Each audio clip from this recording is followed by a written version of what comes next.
जगातील माझ्या सर्व सख्या बांधवांनो सप्रेम नमस्कार. आज मी आंघोळीचा साबण रोज वापरणे योग्य आहे का याबद्दल सांगणार आहे.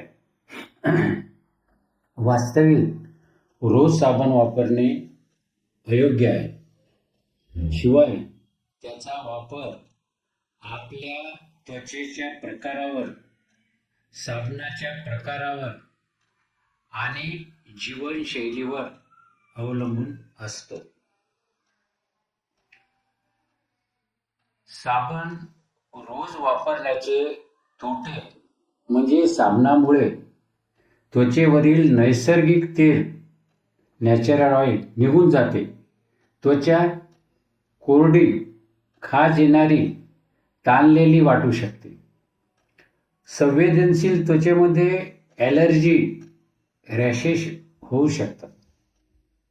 लहान मुले व वृद्धाची त्वचा अधिक लवकर कोरडी होते. तसेच सामान्य साबणामुळे त्वचेवरील नैसर्गिक सूक्ष्मजीव, ज्याला स्किन मायक्रोबायोम म्हणतात, ते नष्ट होऊ शकतात आणि त्याचा त्वचेवर परिणाम होतो. आपल्या त्वचेवर कोट्यावधी उपयुक्त जीवाणू म्हणजे बॅक्टेरिया किंवा बुरशी, फंगस व इतर सूक्ष्मजीव असतात. हे सूक्ष्मजीव हानिकारक जंतूंना वाढू देत नाहीत. त्वचेचा pH संतुलित ठेवतात. त्वचेची संरक्षक भिंत म्हणजे स्किन बॅरियर मजबूत करतात. ॲलर्जी व संसर्गापासून संरक्षण करतात. परंतु सामान्य साबण क्षारीय म्हणजे अल्कलाईन, ज्याचा pH 9 ते 10 असतो, त्यामुळे तेलकट घाण काढताना चांगले सूक्ष्मजीवही नष्ट होतात. त्वचेचा नैसर्गिक आम्लीय म्हणजे pH जो आहे 5.5 तो बिघडतो. परिणामी या मायक्रोबायोम असंतुलन, डिसबायोप्सिस असे म्हणतात, होते. त्यामुळे त्वचा कोरडी, खरखरीत होते. खाज, लालसरपणा, जळजळ, एक्झिमा, ॲलर्जी, पिंपल्स वाढू शकतात. जीवाणू किंवा बॅक्टेरियल किंवा फंगस किंवा बुरशीचा संसर्गाचा धोका वाढतो. त्वचेची नैसर्गिक संरक्षण शक्ती कमी होते, इत्यादी दुष्परिणाम होतात. मग साबण कधी वापरणे योग्य आहे?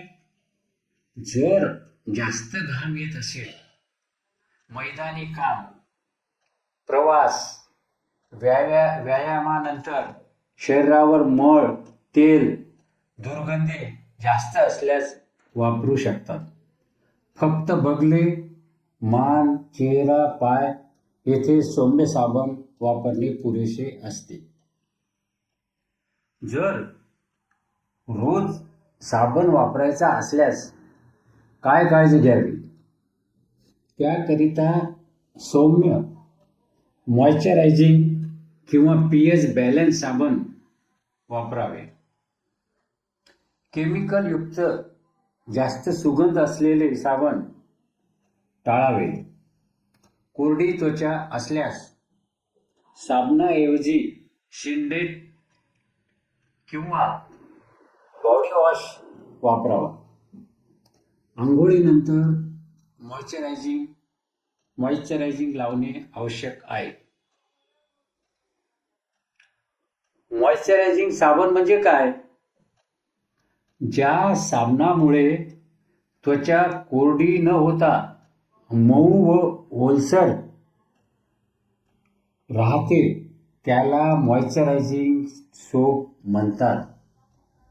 यात glycerin, shea butter, coconut oil किंवा olive oil, aloe vera, vitamin E इत्यादी घटक असतात. हे घटक त्वचेतील नैसर्गिक ओलावा टिकवून ठेवतात. हे आता कोणासाठी उपयुक्त आहे? हा साबण ज्याची कोरडी त्याची त्वचा कोरडी, संवेदनशील आहे किंवा ज्येष्ठ नागरिक इत्यादीसाठी उपयुक्त आहे.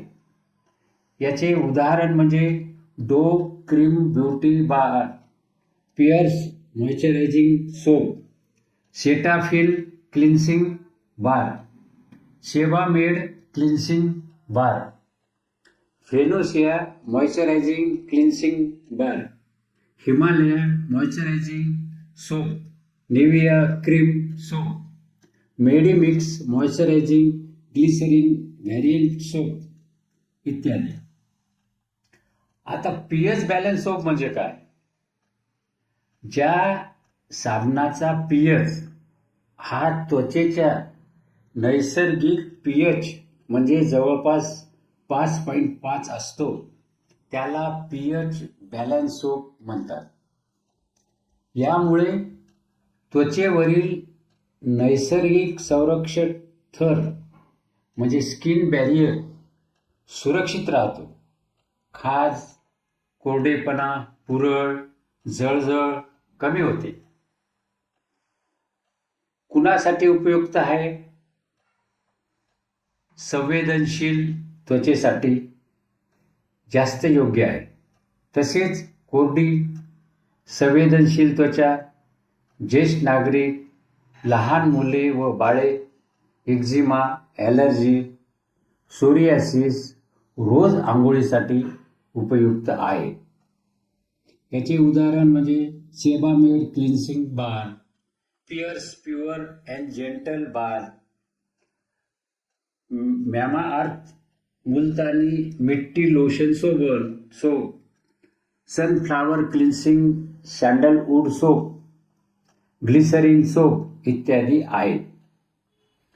आता सिंडेट वॉश म्हणजे काय? हा कृत्रिम स्वच्छता द्रव्य म्हणजे सिंथेटिक डिटर्जंट वॉश होय. हा साबण नसून त्वचेसाठी खास बनवलेला सौम्य म्हणजे माइल्ड क्लिन्सर असतो.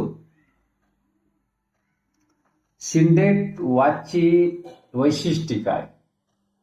हा सिंथेटिक डिटर्जंट पासून तयार करतात. पीएच बॅलन्स म्हणजे त्वचेच्या नैसर्गिक पीएच जवळपास म्हणजे 5.5 असतो. त्वचेतील नैसर्गिक तेल मॉइश्चर कमी नुकसान करतो. कोरडी, संवेदनशील किंवा आजारी त्वचेसाठी योग्य आहे. कुणासाठी उपयुक्त? ज्याची कोरडी त्वचा, संवेदनशील त्वचा, एक्झिमा, सोरियासिस, ॲलर्जी, लहान मुले व वृद्ध व्यक्तीसाठी उपयुक्त आहे. याची उदाहरण म्हणजे डोव्ह बार, सेटाफिल क्लिन्सर, सेबामेड क्लिन्सिंग बार, मॉइस सिंडेट बार इत्यादी.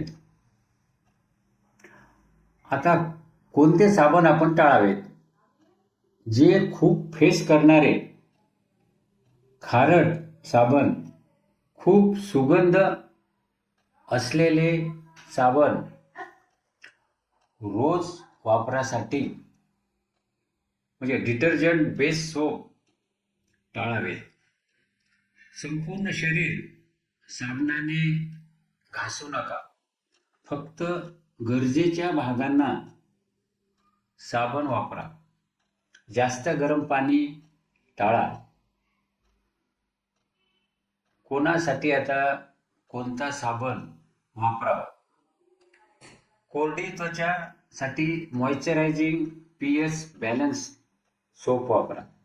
संवेदनशील त्वचेसाठी सेबामेड किंवा सेटाफिल वापरा. तेलकट किंवा ॲक्नी त्वचेसाठी ॲक्नी एड वापरावे. लहान मुले आणि वृद्धासाठी रोज साबण नको. आठवड्यात 2 किंवा 3 वेळा पुरेसे आहे. बाकी वेळा फक्त पाणी वापरावे. म्हणून दररोज संपूर्ण शरीराला साबण लावणे आवश्यक नाही. स्वच्छतेसाठी बहुतांश वेळा फक्त पाणी पुरेसे असते. गरजेनुसार आणि योग्य प्रकारचा साबण वापरणे हेच आरोग्यासाठी उत्तम आहे. साबणामुळे त्वचा सुंदर होत नाही, तर संतुलित आहार घेणे आवश्यक आहे. हे सत्य प्रत्येकाने लक्षात ठेवावे. धन्यवाद.